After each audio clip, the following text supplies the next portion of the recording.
Hi everyone, my name is Emily Nguyen and I'm an international student from Vietnam. I'm currently a senior at Bowling Green State University studying business analytics and management information system.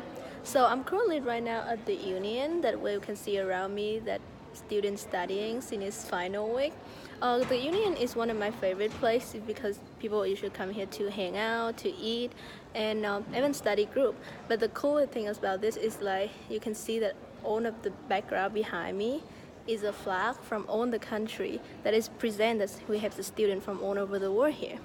So since I'm an international student, a lot of people here asking me, why do I choose Bowling Green? Why do you have to go so far away? And I think it's a simple question is that when I look out for the school to transfer, BGSU have a really high ranking in college business, especially on my major in business analytics.